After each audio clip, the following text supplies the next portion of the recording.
వార్త మొదటి అధ్యాయం 43 నుండి 46 వరకు కలిసి చదువుకుందాం. మరునాడు ఆయన గలిలయకు వెళ్ళగోరి ఫిలిప్పును కనుగొని నన్ను వెంబడించమని అతనితో చెప్పాను. ఫిలిప్పు బేత్సయిదా వాడు, అనగా అంద్రెయ, పేతురు అనవారి పట్టణపు కాపురస్తుడు. ఫిలిప్పు నతానయేలును కనుగొని, ధర్మశాస్త్రములో మోషేయు ప్రవక్తలను ఎవను గూర్చి వ్రాసిరో ఆయనను కనుగొంటిమి, ఆయన యోసేపు కుమారుడైన నజరేయుడగు యేసు అని అతనితో చెప్పాను. అందుకు నతనయేలు, నజరేతులో నుండి మంచిదేదైనా రాగలదా అని అతను అడుగ్గా, వచ్చి చూడమని ఫిలిప్పు అతనితో అనెను. ప్రార్థన చేసుకుందాం. ప్రభా, ఈ రీతిగా తిరిగి మమ్మల్ని భూమి మీద సజీవ లెక్కలో ఉంచి నీ మందిరావరణాల్లో పరిశుద్ధ సంఘముగా కూర్చి పాడడానికి, కీర్తించడానికి మా హృదయాలను, మా పెదవులను తెరిచారు. మీకు స్తోత్రాలు.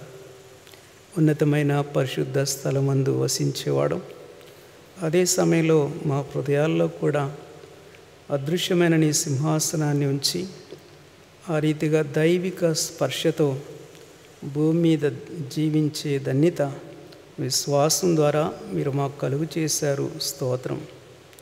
నీ జీవ ప్రాప్తులుగా మీరు మమ్మల్ని చేశారు. మీకు వందనాలు. అందుకాను రుజువు పరిశుద్ధాత్మ దేవుని మాలో ఉంచారు. మీకు వందనాలు. ఇదిగో ఈ ఉదయకాలం పరిశుద్ధ సమాజంలో వ్యక్తిగతంగా నిన్ను స్తుతించి ఆరాధించిన నిమిత్తమై నీ లేఖనం చెంతకు వస్తున్నాం.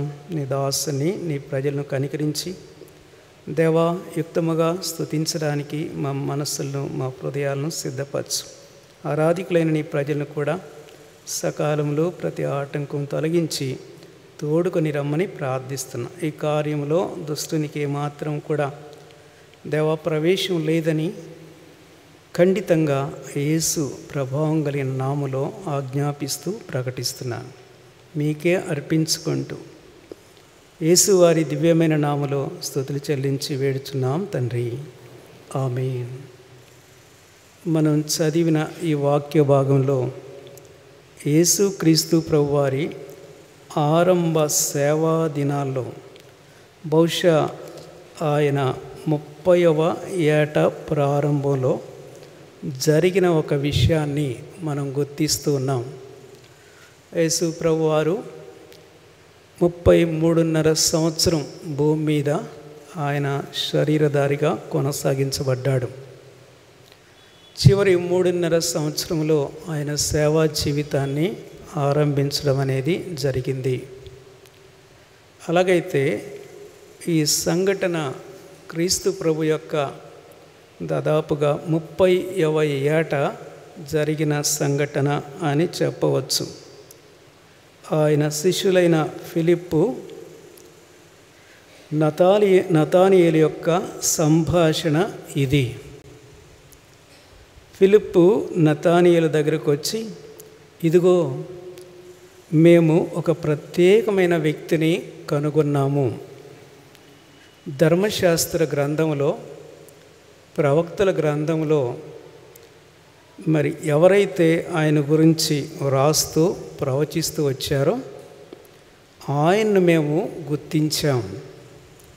ఆయన పేరేంటో తెలుసా? యేసు. వాళ్ళ డాడీ పేరేంటో తెలుసా? యోసేపు.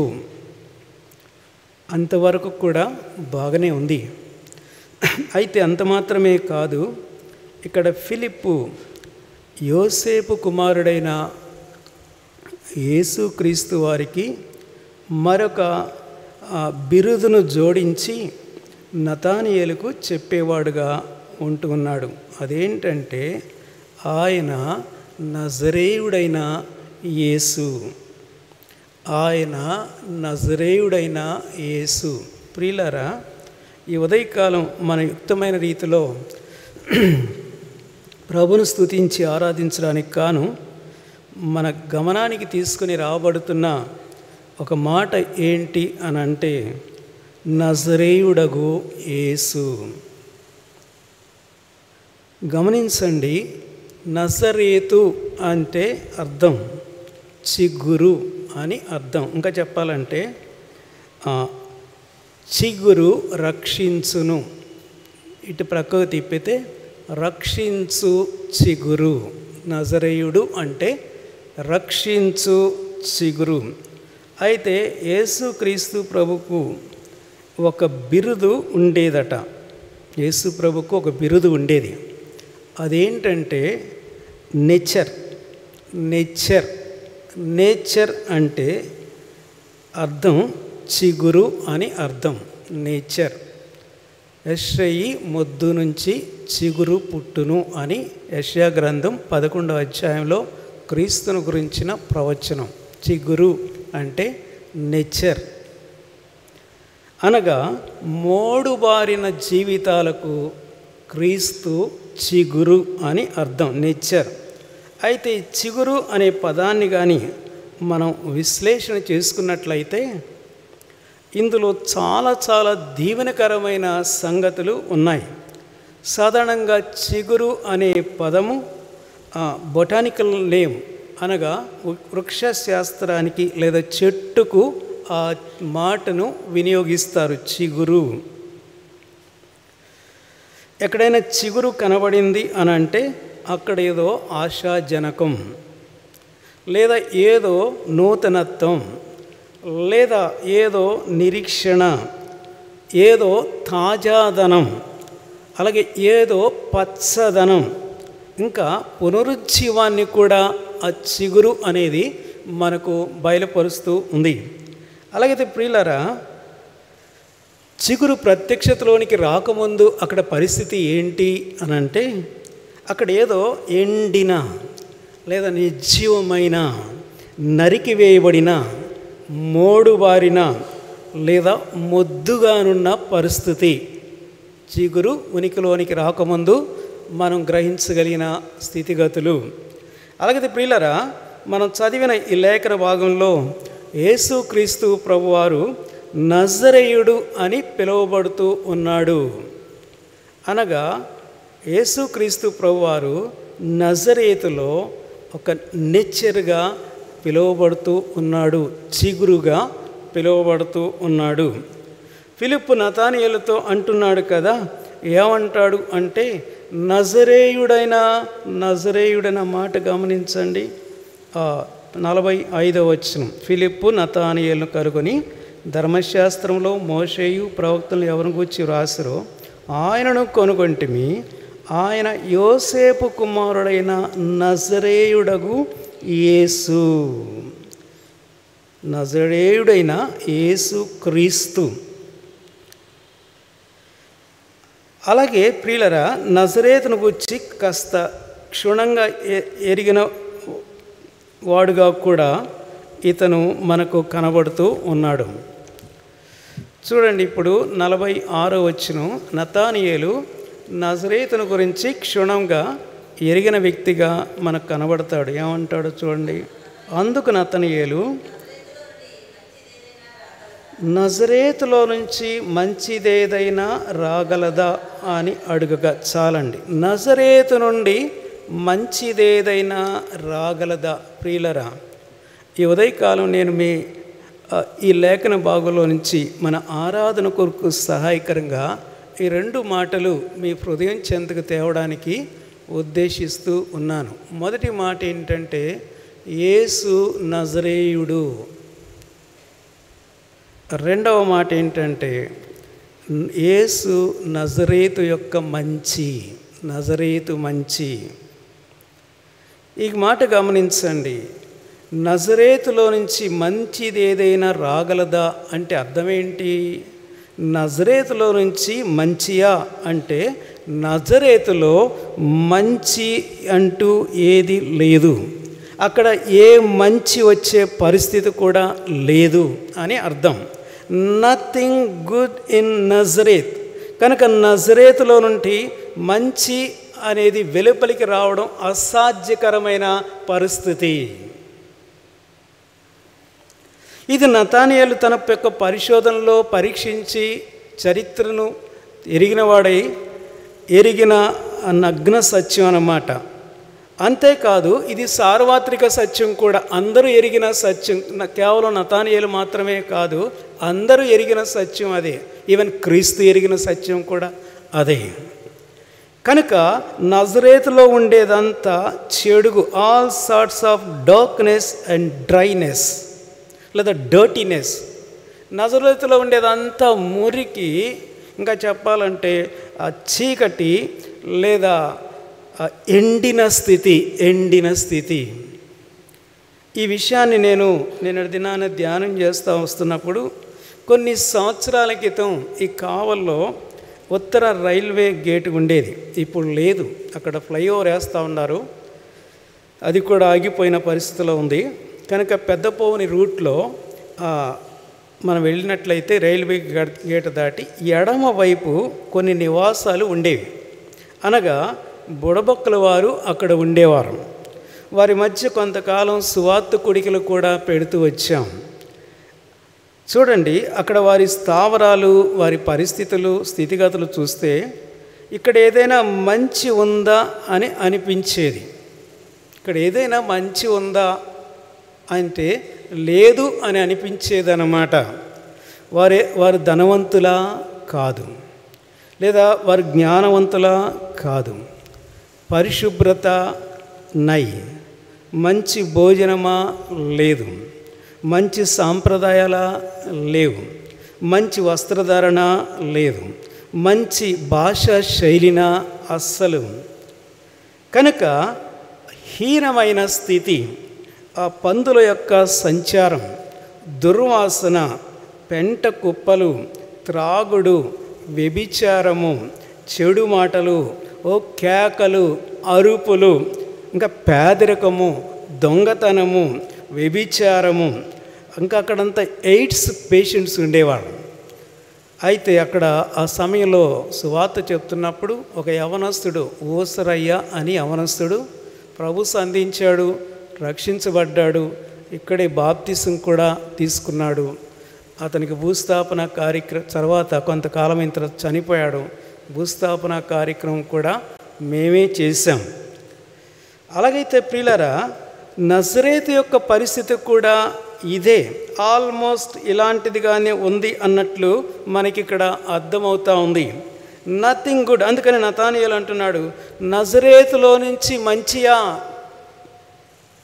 మంచిదేదైనా రాగలదా అంటే వచ్చే అవకాశమే లేదన్నమాట. నజరేతులో నుంచి ఏ మంచి వచ్చే పరిస్థితి లేదు. అయితే ఇక్కడ ఫిలిప్పు ఏమంటున్నాడో చూడండి. ఏమంటాడు? ఆ ప్రశ్నకి ఏమని జవాబు చేస్తాడు? 46వ వచనం, నజరేతులో నుంచి మంచిదేదైనా రాగలదా అని అతను అడుగ్గా ఏమంటాడు? వచ్చి చూడుమని ఫిలిప్పు నతానియేలుతో వచ్చి చూడవయ్యా, లేదా ఇలా చెప్పాలంటే వచ్చింది చూడవయ్యా అన్నట్లుగా ఉందన్నమాట జవాబు. అలాగైతే ఏంటి సమాధానం ప్రియులారా? ఇప్పుడు వినండి. మన ప్రభు అయిన యేసుక్రీస్తు వారు ఆ జననం పొందిన ప్రారంభ దినాల్లో నజరేతు అనేది ఒక చిన్న కుగ్రామం, ఇంకా చెప్పాలంటే ఆ కొండ ప్రక్కనున్న బహుస్వల్పమైన గ్రామం అది. ప్రజలకు విద్య, వసతులు అనేవి ఏమాత్రం ఉండేవి కాదు. ఇప్పుడు నజరేతు ఒక సిటీ, నజరేతు ఒక పట్టణం, అప్పుడు నుంచి ఇప్పటి వరకు అట్టనే ఉంది. అది ఒక పెద్ద పట్టణం అయిపోయింది. ఆనాడు గమనిస్తే మరి అక్కడ విద్యా వసతులు ఏముండేవి కాదు. అక్కడ అడవి జాతి ప్రజలు వసించేవారు, అనాగరికులైన వారు అక్కడ నివసించేవారు. మనుషులు ఎవరి దృష్టిలో అది ఎన్నికైన ప్రదేశం కాదు, ఇంకా చెప్పాలంటే ఏ రిజెక్టెడ్ ప్లేస్, వర్త్లెస్ ప్లేస్ అని చెప్పాలి. దేనికి అది యోగ్యమైన పట్టణం, స్థలము కాదు. అయితే ఏం జరిగింది అనంటే, మనం మత్తయి సువార్తకు కానీ వెళ్ళినట్లయితే రండి. ఇప్పుడు దయచేసి మత్తయి సువార్త 2వ అధ్యాయం అలాగా తీసి పెడదాం. మత్తయి సువార్త 2వ అధ్యాయానికి వెళ్తే పోనీ మనం చదువుదాం, ఆ వచనాలు చదువుదాం దయచేసి. 19 నుంచి 23 వరకు మార్చి చదువుదాం రండి. హేరోదు చనిపోయిన తర్వాత మత్తయి 2:19 నుంచి. ఇదిగో ప్రభు దూత ఐగుప్తులో యోసేపునకు స్వప్నమందు ప్రత్యక్షమై, చదవండి.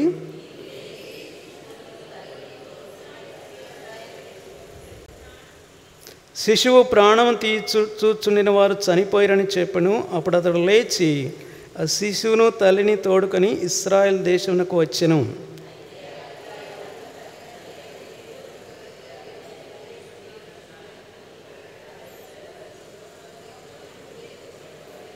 గలిలయ ప్రాంతంలోకి వెళ్ళి నజరేతు అను ఊరికి వచ్చి అక్కడ కాపురముండెను. ఆయన నజరేయుడనబడునని ప్రవక్తలు చెప్పిన మాట నెరవేరునట్లు ఇలాగు జరిగెను. ఆయన నజరేయుడనబడనని ప్రవక్తలు చెప్పిన మాటలు నెరవేరునట్లు ఇలాగు జరిగెను అని ఇక్కడ మత్తయి వ్రాస్తున్నాడు. అయితే ఇప్పుడు వినండి, యేసు ప్రభువారు జన్మించిన పిదప నాటి రాజైన హేరోదు ప్రభువును చంపడానికి ప్రయత్నం చేస్తాడు. అప్పుడు యేసుక్రీస్తు ప్రభువుకు తండ్రిగా ఎంచబడిన యోసేపు దూత ద్వారా హెచ్చరించబడి యేసు ప్రభువును ఐగుప్తుకు తీసుకొని వెళ్ళు అని చెప్తాడు. కాగా ఇక్కడ హేరోదు చనిపోయేంత వరకు కూడా అక్కడ ఐగుప్తులో యేసుక్రీస్తు ప్రభువారిని భద్రపరిచారు. ఆ తదుపరి కొంతకాలానికి హేరోదు చనిపోతాడు. అలా హేరోదు చనిపోయిన పిదప మరలా దూత యోసేపుకు ప్రత్యక్షమై ఇప్పుడు తిరిగి ఇశ్రాయేల్ దేశానికి యేసు ప్రభువును తీసుకుని వెళ్ళు అని చెప్తే ఐగుప్తులో నుంచి మరలా తిరిగి ఇశ్రాయేల్ దేశానికి తీసుకుని వస్తారు. ఎక్కడికి తీసుకెళ్తారంటే గలిలయ ప్రాంతంలో ఓ చిన్న కుగ్రామం, కొండ ప్రాంతం, అక్కడికి అనగా నజరేతుకు యేసుక్రీస్తు ప్రభువారిని తీసుకుని వెళ్ళడం. అక్కడ ఆయన కాపురమున్నాడంట, కాపురమున్నాడు కనుక అక్కడ కాపురమున్న కాలాన్ని బట్టి ఈయన నజరేయుడు అని ఎంచబడుతూ పిలువబడుతున్నవానిగా మనం చూస్తున్నాం. అనగా దాదాపు ప్రియులారా 25 నుంచి 30 సంవత్సరాలు ఆయన అక్కడే వసించి ఉండవచ్చు అనేది అంచనా. జన్మించగానే హేరోదు చంపడానికి ఉద్దేశించాడు కనుక దూత ప్రత్యక్షమై వెంటనే ఐగుప్తుకు పంపించడం జరిగింది. అక్కడ మరి హేరోదు చనిపోయిన తర్వాత మరలా ఇశ్రాయేల్ దేశానికి వచ్చి నజరేతులో వారు దాదాపు ఆల్మోస్ట్ 25 to 30 years అక్కడ వారు కాపురమున్న పరిస్థితి మనం చూస్తున్నాం. కనుక ఆయన నజరేయుడు అని ఎంచబడుతున్నాడు. ఈ మాటలు అలాగా మనసులో ఉంచుకోండి. కనుక ఆయన నజరేతులో చాలా కాలం నివసించిన కారణాన ఆయన గూర్చిన శబ్ద ఉచ్చారణ ఏంటంటే నజరేయుడుగా ఎంచబడింది. Jesus of Nazareth. చెప్పాలంటే యేసుక్రీస్తు ప్రభువారు తన జీవితకాలం అంతా కూడా ఇలాగే పిలువబడుతూ వచ్చాడు. కొన్ని వచనాలు నేను మీకు చూపిస్తాను. దయచేసి మార్కు సువార్త, ఇప్పుడు రండి, మార్కు సువార్త 1వ అధ్యాయం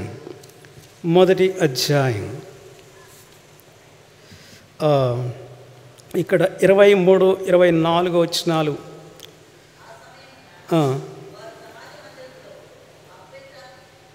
చదవండి అమ్మా. వాడు నజరేయుడగు యేసు మాతో నీకేమి, మమ్మను నశింపజేయుటకు వచ్చితివా? నీవెవడవో నాకు తెలియదు, నీవు దేవుని పరిశుద్ధుడు అని కేకలు వేసిన. ఎవరు?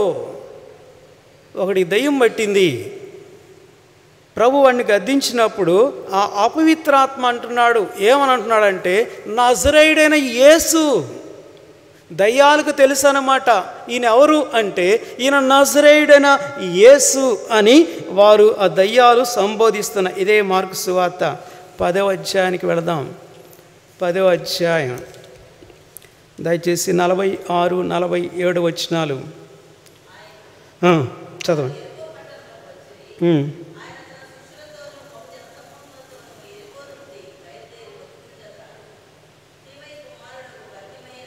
గుడ్డి భిక్షకుడు త్రోవ పక్కన కూర్చునేను. ఈయన నజరేయుడైన యేసు అని వాడు విని, దావీదు కుమారుడా యేసు నన్ను కరుణింపమని కేకలు వేయ మొదలుపెట్టాను. ఈయన నజరేయుడైన యేసు అని వాడు విని యేసును గురించిన మరి ప్రజల్లో ఉండే అభిప్రాయం ఏంటంటే ఆయన నజరేయుడైన యేసు అని ప్రజల్లో అది ఉందన్నమాట. అలాగే యోహాను సువార్త 18వ అధ్యాయం, యోహాను సువార్త 18వ అధ్యాయం రండి. ఇంకొక మాట చూద్దాం. 3 నుంచి 5వ వచనం వరకు.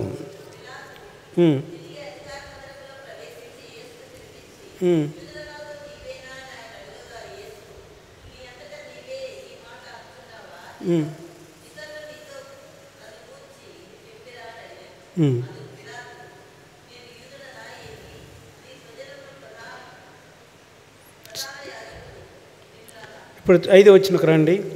వారు నజరేయుడైన యేసునని ఆయనకు ఉత్తరమియగా యేసు ఆయనను నేనే అని వారితో చెప్పెను. కనుక ఇక్కడ పిలాతు యొక్క సముఖంలో మనం చూస్తున్నప్పుడు ఆయన నజరేయుడైన యేసుగా ఇక్కడ సైనికులు ఆయన గుర్తిస్తూ వస్తున్న పరిస్థితిగా మనం చూస్తూ వస్తున్నాం.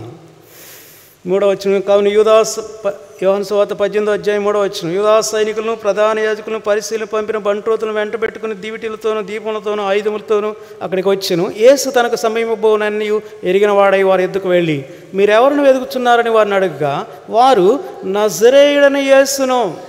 కనుక సైనికులు, అక్కడుండే ప్రధాన యాజకులు లేదా ప్రధాన యాజకులు పంపించిన బంట్రోతులు వీరు గుర్తించింది ఏంటంటే ఆయన నజరేయుడైన యేసు. ఇదే యోహాను సువార్త 19వ అధ్యాయం. ఇప్పుడు 19వ వచనం గమనించండి. ఏమంటాడు? మరియు పిలాతు యూదుల రాజైన నజరేయుడగు యేసు అని పై విలాసం రాయించి శిలువ మీద పెట్టించెను. పిలాతు రాజు అదే టైటిల్ ఆయనకి ఇస్తున్నాడు, యూదుల రాజైన యేసు. అపోస్తల కార్యములు 2వ అధ్యాయం, అపోస్తల కార్యములు 2వ అధ్యాయం 22వ వచనం గమనించండి. ఇశ్రాయేలు వారలారా ఈ మాట వినుడి, దేవుడు నజరేయుడగు యేసు చేత అద్భుతములు మహత్కార్యములు సూచక్రియలు మీ వద్దను చేయించి చాలు. ఈ మాట ఎవరు చెప్తున్నారు? అపోస్తలుడైన పేతురు చెప్తున్న మాట.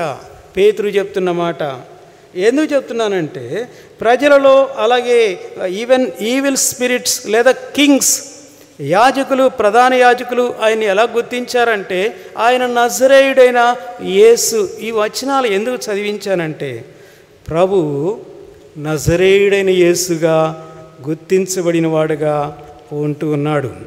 అంతేకాదు నజరేయుడైన యేసుగా ఆయన గుర్తించబడ్డానికి ఆయన ఏమాత్రం సందేహించలేదన్నమాట, ఏమాత్రం కూడా సిగ్గుపట్టలేదు. సాధారణంగా మన బంధువులు ఎవరైనా బీరకాయ పీసు అమెరికాలో ఉండారు అని అంటే, లేదా అమెరికా నుంచి వస్తే చాలా గొప్పలు చెప్పుకుంటూ ఉంటాం. కారణం ఏంటంటే అది చాలా ధనిక దేశం కాబట్టి. అలాగైతే ఏ విధమైన ప్లస్ పాయింట్ లేని చెప్పాలంటే నజరేతు. అయితే ఆ నజరేతు వాడను అని ప్రభు పిలిపించుకోవడానికి ఏమాత్రం కూడా సందేహించట్లేదు కదా, ఏమాత్రం కూడా ఆయన సందేహించలేదు, సిగ్గుపట్టలేదు అనే విషయాన్ని మనం ఇక్కడ గమనిస్తూ వస్తున్నాం. అలాగైతే ప్రియులారా, ఇక్కడ నజరేయుడైన యేసు అనేది ఒక గుర్తింపు. అలాగైతే మరొక మాట ప్రభు అంటాడు, నేను నజరేయుడు అంటే అర్థం ఏంటంటే ఏ మంచి లేని నజరేతు నాది. నేను నజరేయుడని అంటే ఇప్పుడు చెప్పనుకున్నాం కదా, ఏ మంచి లేని నజరేతు నాది కాగా నజరేతు యొక్క మంచి నేనే. కనుకనే ప్రభు అపోస్తలుడైన పౌలు దమస్కు మార్గంలో ఉండగా ఒక మాట అంటాడు, చూడండి. తానే స్వయాన అపోస్తలుడైన పౌలుకు బయలుపరుచుకుంటాడు కదా. 22వ అధ్యాయం, అపోస్తల కార్యములు 22వ అధ్యాయం, ఇప్పుడు 7 నుంచి 8 వరకు చదవండి. అపోస్తల కార్యములు 22వ అధ్యాయం.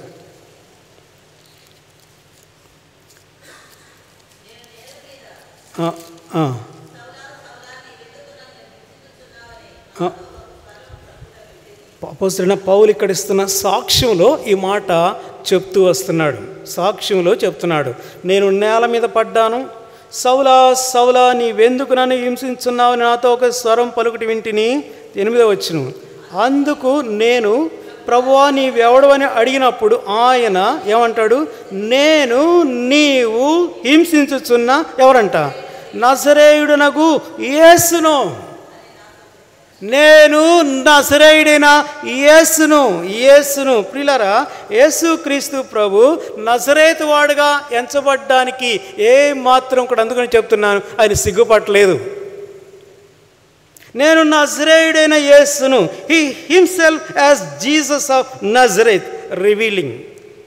సో నజరేతు అనేది నాది అని అంటాడనమాట. చెప్పాలంటే he was the citizen of Nazareth. నజరేతు యొక్క పౌరుడు, ఆయన పౌరుడిగా ఉండేవాడు. ఒకవేళ యేసుక్రీస్తు ప్రభువుకి ఆధార్ కార్డు ఉంది అంటే ఆయన నజరేతుకు చెందిన వ్యక్తిగా మనకు కనబడుతున్నాడు.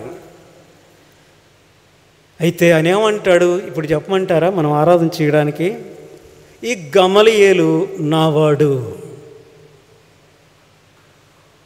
యేసు ప్రభు నజరేతులో దాదాపు 30 సంవత్సరములు నివసించి సంచరించిన హేతు చొప్పున నజరేతు క్రీస్తుకు చెందినది ఆయను. ఉదాహరణకు దగ్గర 45 సంవత్సరాల నుండి యేసు ప్రభు నాలో నివసిస్తూ వస్తున్నాడు. అనగా నా 17వ ఏటనే యేసుక్రీస్తు ప్రభు నా స్వంత రక్షకునిగా ఆయన స్వీకరించాను. ఆయన నా హృదయంలో ఆయన వసించుచున్నవాడుగా ఉన్నాడు. ఇప్పుడు నా వయసు 62 సంవత్సరాలు. కాగా 45 సంవత్సరాలుగా వసిస్తున్న నేను ఎవరికి చెందినవాడను అంటే కేవలం క్రీస్తుకు చెందినవాడను. అలాగే క్రీస్తు నావాడైనాడు. ఒకవేళ క్రీస్తు ఇలాగా చెప్పాలంటే గమాలియేలు నావాడు, నేను గమాలియేలుకు చెందినవాడను. కారణం ఏంటంటే 45 సంవత్సరాలు గమాలియేలులో నేను వసిస్తున్నాను. నేను గమాలియేలుకు చెందినవాడు. I belongs to Christ, Christ belongs to me. నేను క్రీస్తుకు చెందినవాడును, క్రీస్తు నావాడు. ఒకవేళ నజరేతులో ఉండేవారిని ఎవరైనా అడిగితే క్రీస్తు నీకు తెలుసా, క్రీస్తు మీకు తెలుసా అంటే ఎస్, క్రీస్తు మావాడే. అవును, 30 సంవత్సరాల నుంచి క్రీస్తు మాతోనే ఉన్నవాడు అని అంటారన్నమాట. ఇక్కడ ఎందుకు చెప్తున్నానంటే ఇక్కడ గుర్తింపు ఆయన నజరేయుడు అనే ఆ మాట, ఆయన నజరేతుకు చెందిన గుర్తింపును మనకి ఇక్కడ వెల్లడి చేస్తూ వస్తుంది. అలాగే క్రీస్తు ఎవరంటే నజరేతు యొక్క మహిమ అని అందామా, ఈ నజరేతు యొక్క చిగురు అని అందామా. మోడుబారిన జీవితంలో నజరేతు ఉంది, ఎండిన పరిస్థితిలో నజరేతు ఉంది, అక్కడ ఏ విధమైన జీవం అక్కడ లేదు. అయితే నజరేతు ఎవరంటే క్రీస్తు ఎవరంటే నేచర్, నజరేతు యొక్క నేచర్, చిగురు. నజరేతుకు జీవాన్ని ఇచ్చినవాడు, నజరేతుకు ఒక అర్థాన్ని ఇచ్చినవాడు. ప్రియసోడా సోదరి, అలాగైతే అపోస్తలుడైన పౌలు కొరింథీయులకు రాసిన పత్రికలో ఒక చక్కటి మాట అంటాడు. చూడండి, ఒక చక్కటి మాట. 3వ అధ్యాయం కొరింథీయులకు రాసిన 2వ పత్రిక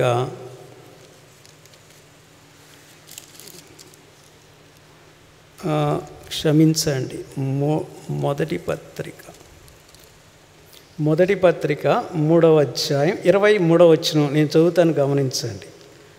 పౌలు ఏమంటాడంటే కొరింథీయుల్ని, మొదటి మాట, మీరు క్రీస్తువారు. మీరెవరంట? క్రీస్తువారు. ఇది మన యొక్క గుర్తింపు. నేను క్రీస్తువాడను, ఇది నా యొక్క గుర్తింపు. నేను ఒకప్పుడు నజరేతును, అలాగైతే ఇప్పుడు క్రీస్తువాడనయ్యాను.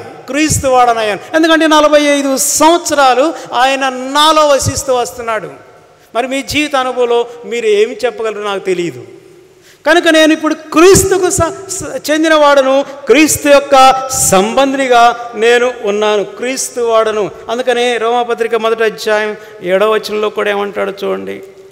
రోమపత్రిక 1వ అధ్యాయం 7వ వచనం అనగా చివరి వచనంలో పౌలు గారు ఏమంటున్నారో లాస్ట్ చివరి కిందకు వచ్చేయండి.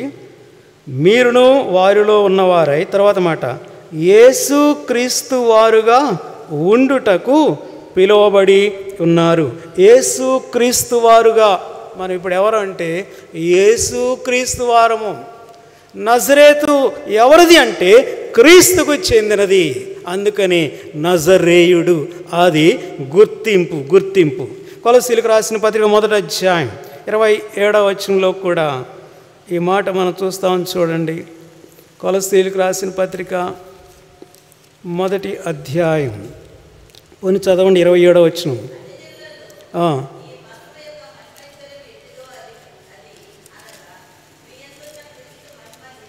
మీ అందున్న క్రీస్తు ఏమైనాడంట?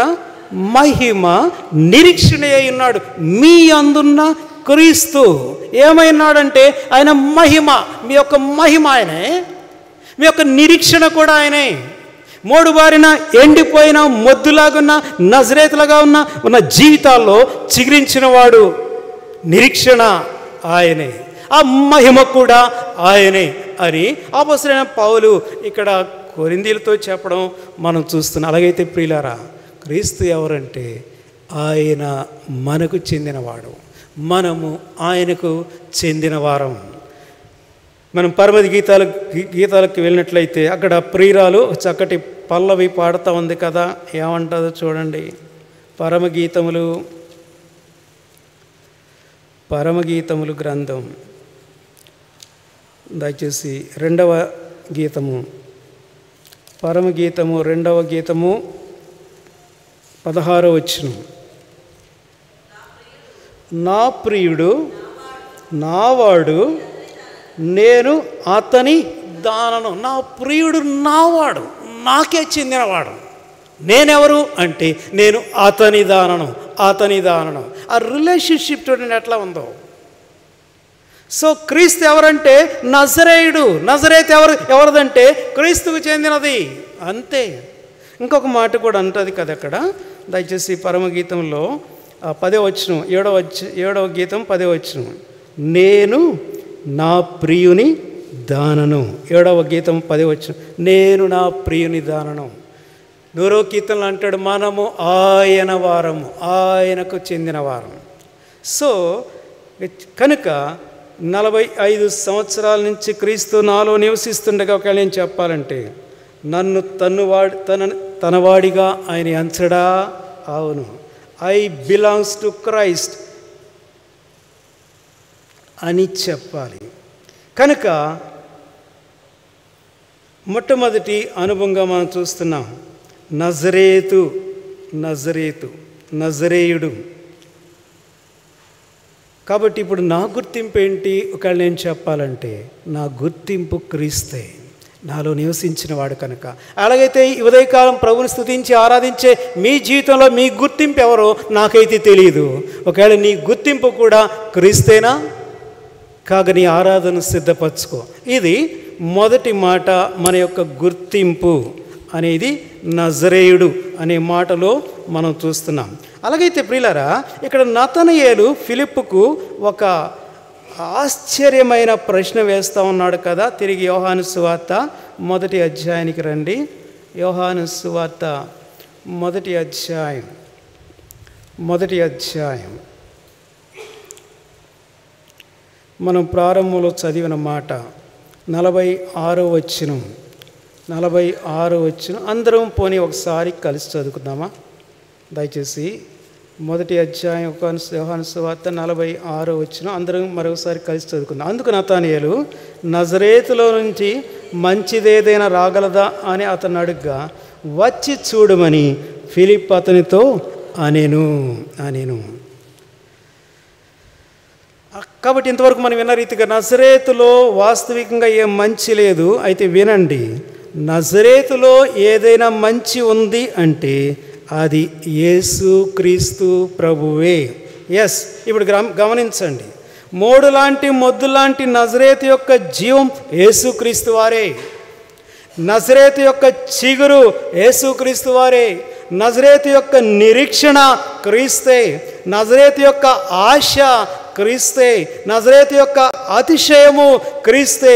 నజరేతు యొక్క ఆనందము క్రీస్తే. నజరేతు యొక్క విలువ క్రీస్తే. నజరేతు యొక్క రక్షణ క్రీస్తే. అందుకని ప్రారంభంలో చెప్పాను, నజరేత్ అంటే అర్థం ఏంటి చెప్పండి. చిగురు రక్షించును, రక్షించు చిగురు. దిస్ ఈజ్ నజరేతు యొక్క గుడ్నెస్. ఇది నజరేతు యొక్క మంచి అని. పిల్లరా, యేసు ప్రభులో ఉండే ఒక గొప్ప మహాత్మ్యం ఏంటో చెప్పమంటారా? మంచి లేని దాంట్లో మంచి చూపించడమే, అంతే ఆయన యొక్క గొప్పతనం. ఏ మంచి లేని దాంట్లో మంచిని బయలుపరచడమే. అయితే ఈ ఉదయకాలం మనం ప్రభువుని స్తుతించి ఆరాధించడానికి ఇక్కడ చేరున్నా. ఇప్పుడు నేను ఈ యోహాను సువార్త 1వ అధ్యాయం 46వ వచనం ఆధారంగా ఒక డెమో ఇవ్వబోతా ఉన్నాను. ఇది ఎలాగంటే చూడండి, ఇక్కడ నతానియేలు ఏమంటున్నాడంటే, నజరేతు నుండి చెప్పండి మంచిది ఏదైనా రాగలదా? ఇప్పుడు ఇక్కడ నజరేతు అనే పేరును ఎరైజర్ తీసుకొని తుడిచివేద్దాం అనుకోండి. అలా తుడిచివేసిన స్థానంలో ఇప్పుడు ఎవరి మట్టుకు వారి పేరును వ్రాసుకుందాం. అలాగ మనసులో ఉంచుకోండి. ఎవరి మట్టుకు నజరేతు ఆ పేరుకు అటు తీసేసి నా పేరు పెట్టుకుంటాను ఆ స్థలంలో మీ పేరు పెట్టుకోండి. ఇప్పుడు చదివితే ఎలా ఉంటుంది? నేను ఇలా చదువుతాను. గమలియేల్లో నుంచి మంచిదేదైనా రాగలదా? ఇప్పుడు మీ పేరు పెట్టుకొని మీరు చదువుకోండి. గమలియేలులో నుంచి మంచిది ఏదైనా రాగలదా అని నేను చదువుతున్నాను. మరి మీ జవాబు ఏంటో నాకు తెలియదు. అలాగైతే ఈ ప్రశ్నకు నా దగ్గర నుంచి వచ్చే జవాబు ఏంటంటే నో, పెద్ద నో. వై? ఐ నో, నాలో ఎంత మంచి ఉందో నాకు తెలుసు. నా అంతరంగంలో ఎంత చెడుగు, ఎంత కల్మషము, ఎంత మాలిన్యతతో నిండి ఉండేదో నాకు తెలుసు. నేనెంత చెడినవాడనో నాకు తెలుసు. అయితే మీ విషయం నేనేమి చెప్పగలను చెప్పండి? మీ విషయం మీకే తెలుసు. అలాగైతే ఇప్పుడు నేనేం చెప్పగలనంటే, నాలో ఏదైనా మంచితనం ఉంది అంటే దట్ ఈజ్ ఓన్లీ క్రైస్ట్. అది కేవలము క్రీస్తే. ఇలా చెప్పాలంటే నా పరిశుద్ధత ఏదైనా ఉందంటే అది క్రీస్తే. నా నీతి ఏదైనా ఉందంటే అది క్రీస్తే.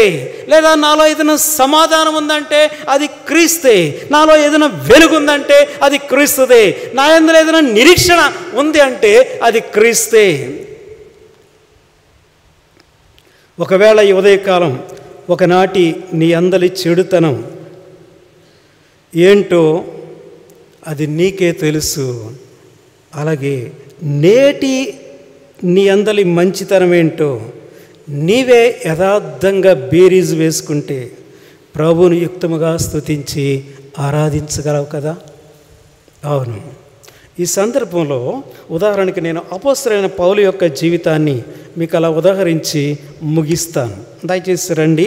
అపోస్తలుడైన పౌలు గారు తనను గురించి తాను ఏం చెప్పుకుంటాడో మనం ఒకసారి చూద్దాం. కొరింథీయులకు రాసిన పత్రిక 2వ పత్రిక, కొరింథీయులకు రాసిన 2వ పత్రిక 2వ అధ్యాయం 4వ వచనం గమనించండి. మీకు దుఃఖం కలగవలనని కాదు కానీ, ఓ కొరింథీయులారా, మీ ఎడల నాకు కలిగి ఉన్న ఎంత ప్రేమ అంట? అత్యధికమైన ప్రేమ. కొరింథీయులారా, మీ ఎడల నాలో ఎంత ప్రేమ ఉందంటే నా గుండెల్లో అత్యధికమైన ప్రేమ ఉంది. అంతేకాదు, నిండు శ్రమతోనూ మనోవేదనతోనూ ఎంతో కన్నీరు విడుచుచు మీకు పత్రిక రాశాను. ఆ కొరింథీయుల పక్షాన కన్నీరు కాస్తున్నాడు. తన హృదయము ద్రవీకరించిపోతూ ఉంది. కొరింథీయుల పట్ల అంత అత్యధికమైన ప్రేమ కలిగిన వాడుగా ఉన్నాడట. వాళ్ళని తలంచుకుంటే అదిగా హృదయం అంతా కూడా నీరైపోతున్న పరిస్థితిగా పౌలు యొక్క జీవితంలో తానే ఇక్కడ స్వయాన రాస్తున్న పరిస్థితిగా మనం చూస్తున్నాం. అయితే వాస్తవికంగా ప్రియులారా, పౌలు ఎలాంటివాడు రండి, తన నోటితోనే చెప్తాడు కదా, చేతితోనే వ్రాస్తాడు కదా. దయచేసి తిమోతికి రాసిన మొదటి పత్రిక 12వ మొదటి అధ్యాయం, మొదటి పత్రిక 1వ అధ్యాయం 12వ వచనం. మనకంతా బాగా తెలుసు ఈ మాట. పూర్వము ఏమంట? దూషకుడను, హింసకుడను, హానికరుడను. పూర్వం ఎలాంటి వాడు అనంటే దూషకుడంట, హింసకుడంట, హానికరుడైన వ్యక్తిగా ఉన్నాడు. ఏ మ్యాన్ ఆఫ్ క్రూయల్ నేచర్ అని చెప్పాలి. 16వ వచనంలో ఏమంటాడు చూడండి. 16వ వచనంలో, ఆయనను నిత్య జీవ నిమిత్తము తనను విశ్వసింపు వారికి నేను మాదిరిగా ఉండలాగిన యేసుక్రీస్తు తన పూర్ణమైన దీర్ఘశాంతమును. తర్వాత మాట, ఈ ప్రధాన పాపినైన నాయందు. నేను ఎవరినంటే ప్రధాన పాపిని, అంటే పాపుల్లో నెంబర్ 1 అన్నమాట. పాపుల్లో నేను ప్రధానుడనై ఉన్నాను. ఆ పై వచనంలో కూడా అంటాడు, 15వ వచనం, పాపులను రక్షించడం క్రీస్తు యేసు లోకములకు వచ్చిన వాక్యం నమ్మదగినది, పూర్ణాంగీకారమునకు యోగ్యమైనది. ఇట్టి వారిలో నేను ప్రధానుడు పాపుల్లో. ఇలాంటి వాడిని నన్ను కూడా రక్షించాడు ప్రభు.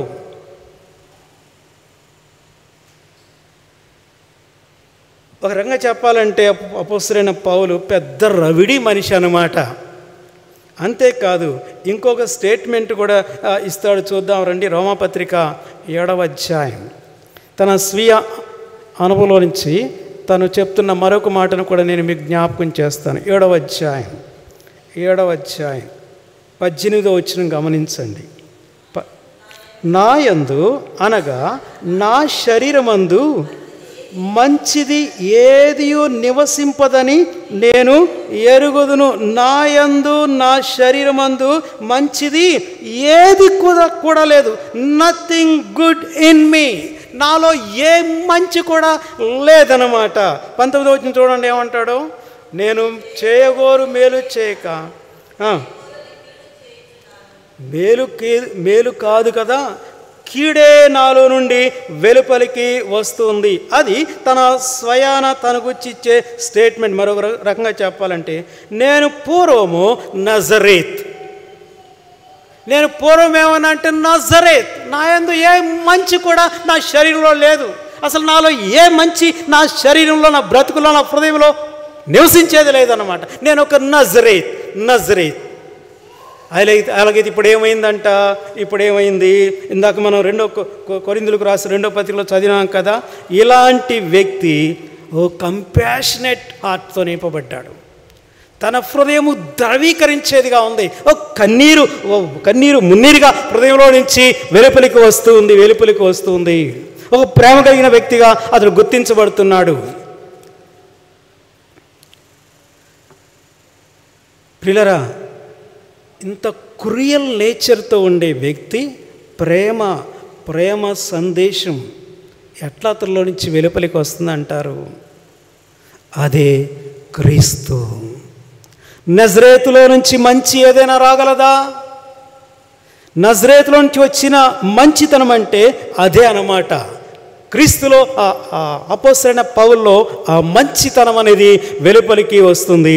ఆ మంచితనం ఎవరో కాదు, దట్ ఈస్ క్రైస్ట్. ఒకప్పుడు పనికి మాలిన వారం కావచ్చు, ఇప్పుడు ఏదైనా ప్రయోజనకరమైన వారంగా ఉన్నామా? అదే క్రీస్తు. ఒకప్పుడు అపవిత్రులం, నేడేదైనా పవిత్రత నాలో ఉందా?